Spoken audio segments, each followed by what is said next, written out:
Hello, I'm Julie Schirmer, and today's Just in 5 video is about family-centered interviewing.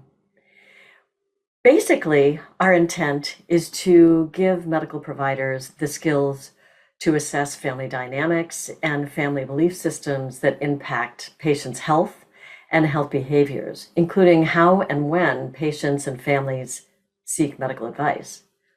Families have a significant impact on health, particularly with chronic disease, substance use disorders, mental health disorders, prenatal care, child care or children's care, and palliative care. This can be from what they eat, exercise, how they exercise, their relationship with other lifestyle behaviors that known to improve health, and adherence to treatment. Much of the information today is based on my colleagues, Dr. Dan Felix and Larry Mauch, on this training module and on the key resources that are listed at the end of this interview. This module introduces you to the 5 family-centered interviewing components listed here. And it takes each of these 6 components and lists observable behaviors that can be seen during office visits or at the hospital bedside.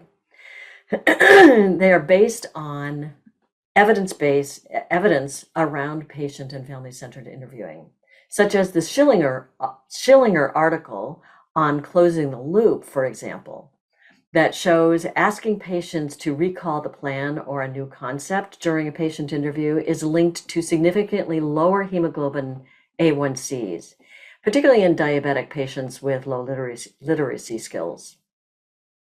Here is what the one-page family-centered observation form looks like.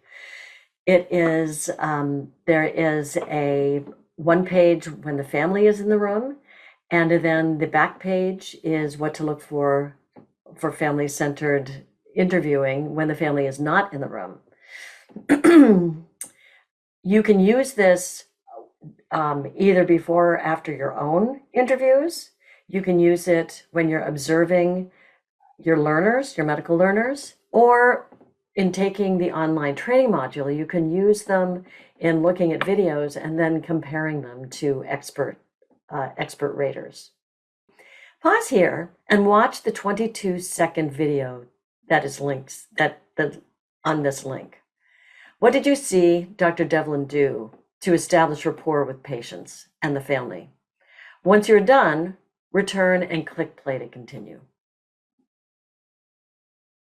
So this is at the bottom of the form when the patient is in the room, looking at family-centered context and family-centered planning. It's really nice to review this because it shows you what family-centered interviewing is and what to look for in your visits or in others' visits.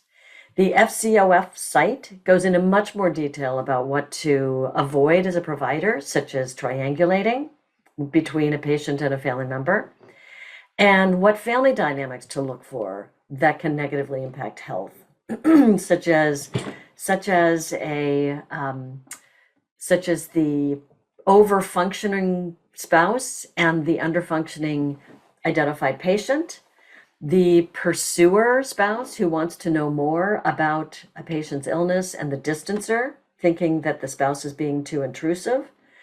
So those dynamics and others are listed in more detail on the training site. The last component of an interview would be the family-centered care planning how best to partner with patients and families to bring others in the room or in the treatment or the care plan to improve the patient and family's relationship with their health issues. So for more details, look at the resources at the end on the last 2 slides. Go to the FCOF site, take the more in-depth training, which is only 20 to 30 minutes long. Download the form and start actively using this to perfect your own skills or give feedback and improve the skills of your learners. Thank you.